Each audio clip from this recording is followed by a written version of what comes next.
Rich yacht crushes old man's boat. People just recorded videos and laughed. But they didn't know the man being mocked was a veteran, a former U.S. Navy sailor. And the next day, without a single warning, 6 Navy warships quietly entered the harbor. A solemn tribute unfolded, leaving the entire nation stunned. This wasn't just a collision. This was one of the forgotten veteran stories, until the truth demanded to be seen. You're watching Justice for Veterans, where those who once served are finally heard. Walter Granger, 72 years old. Every morning, he sat by a cup of cold coffee aboard his worn-out wooden boat, Honor's Echo. No Wi-Fi, no TV, just the sea and memories. He had lived there for nearly 40 years, a silent shadow drifting through Harbor Bay. That boat he built with his own hands. Every plank, every nail had a reason. No one knew why he chose a life of solitude despite the world's conveniences. They just called him that old coot. They didn't see the faded American flag he raised each morning and folded each night with care. But what he hid was greater than anyone could imagine. On Honor's Echo, time nearly stood still. A single iron bed, a dim oil lamp, and a few old military photos, blurred by salt air. No TV, no internet, no visitors. The kids called him the rotten boat guy. Adults gave him nods of polite dismissal. Walter once tried telling his story, but people were busy or didn't care, so he fell silent for years. Each night, he folded the American flag beside his pillow like a ritual. His hands trembled, but not a crease out of place. Not for ceremony, but because it was the last thing he had left from his past. And by morning, even that would be swept away. Saturday morning, unusually bright skies, golden sunlight danced on the water as seagulls swooped near the docks. Walter was wiping down an oar, as he did every morning. Then, boom! A deafening crash like thunder. His boat's hull split. Wood splintered everywhere. The water slicked with oil. The American flag floated, curling, as if too ashamed to watch. The yacht Ocean's Bliss, sleek, white, 3 decks, loomed tall. From the upper deck, Chase Whitman laughed. "Just driftwood, old man. Get a new one." Laughter echoed around. A phone lifted to capture it. Walter stood still, no yelling, no crying, but his eyes, quieter than the sea, and more wounded than any wreck. The clip was uploaded within 10 minutes. Vertical frame, laugh track added. Caption: Boomer sinks, still acts serious. Hashtag, Boomer down trended locally. Comments poured in. He's overacting. This is 2025, not World War II. Not a single message asking if he was okay. No one called for help. Walter bent down, picking up a soaked photo from the dock floor, his squad mates in uniform. The corner torn, one face erased by spilled oil. Police arrived. No arrests, no injuries, no crime. Chase walked away to the beat of EDM blaring from his yacht, and the hero sat alone amid the splinters. But honor never dies. It only sleeps, waiting to be awakened. Night fell earlier than usual. At the cold harbor, one figure remained among the wreckage. Walter didn't go home. Home was just destroyed that morning. He said nothing. His hand rested on a piece of wood still bearing the faint words, Honor's Echo. The moon wasn't full. The waves weren't wild. But hearts were in turmoil. Far off, the yacht's lights still blinked. Laughter. Music. No one saw the old man in the shadows. The police were gone. No one returned. His grandson, Ethan, was driving in from the next state, but Walter hadn't called. That night, no one knew who was coming. The next morning, thick mist blanketed the sea like mourning cloth. Then, a low horn echoed from afar. No explanation. One warship appeared, then another, and another. 6 U.S. Navy warships entered Harbor Bay. No fanfare, no press, no loudspeakers. Atop each ship, flags at half-mast fluttered silently. Locals gathered at the dock, confused and hushed. Some bowed reflexively, others just stood frozen. Walter still sat there. Then, a man in a white uniform stepped off the central ship.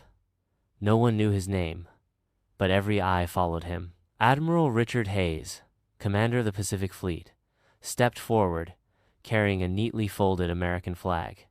He looked at no one, walked straight to Walter Granger, still silent, seated amid the ruins.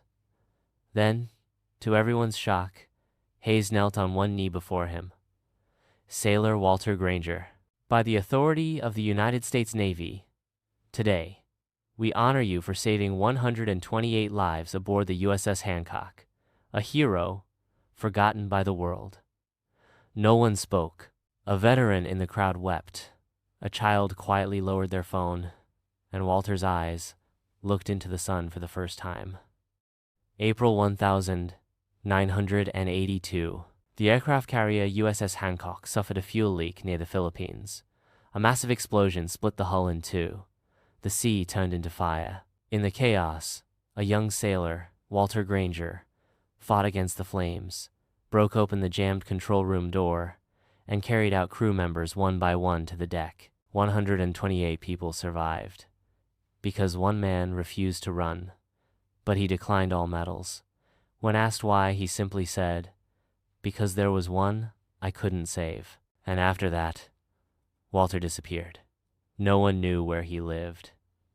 No one knew he still folded that flag every day for 40 years, until this morning.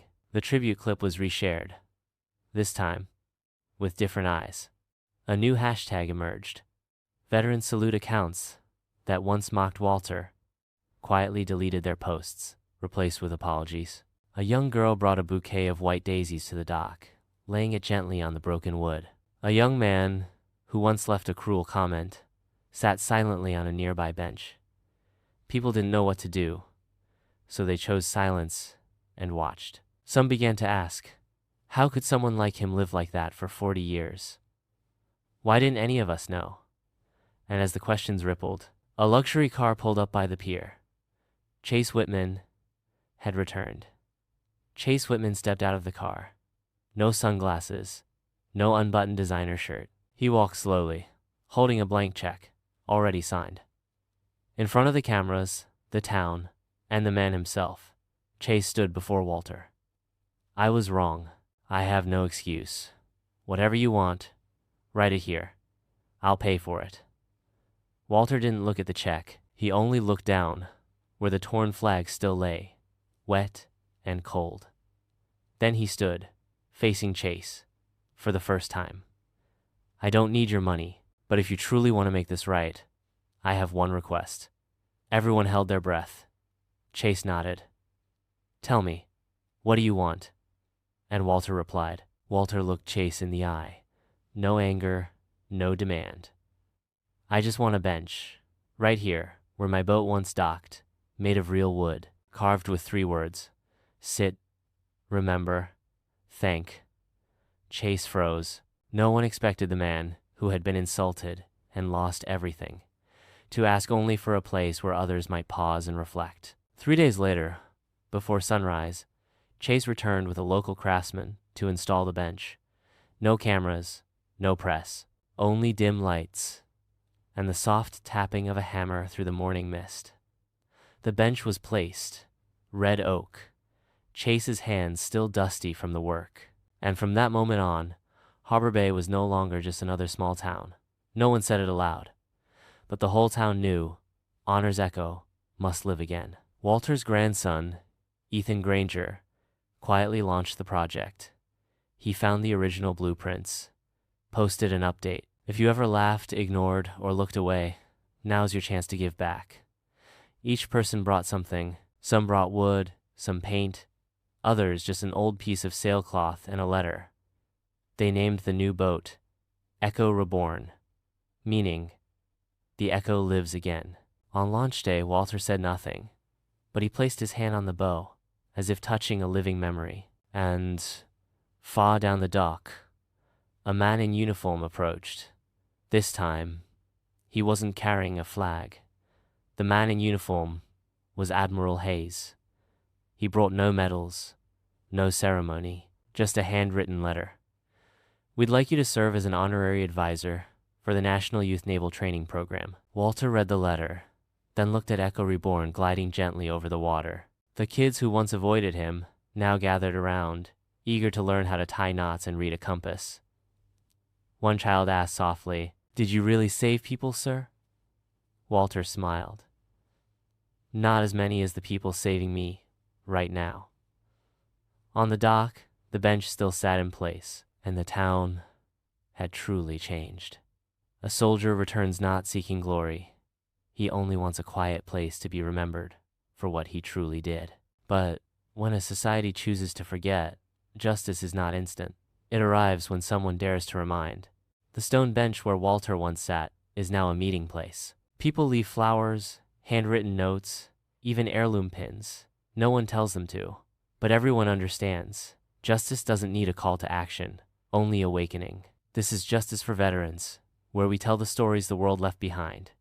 If you've ever seen someone mistreated because of their past, age, or silence, comment, "Still time."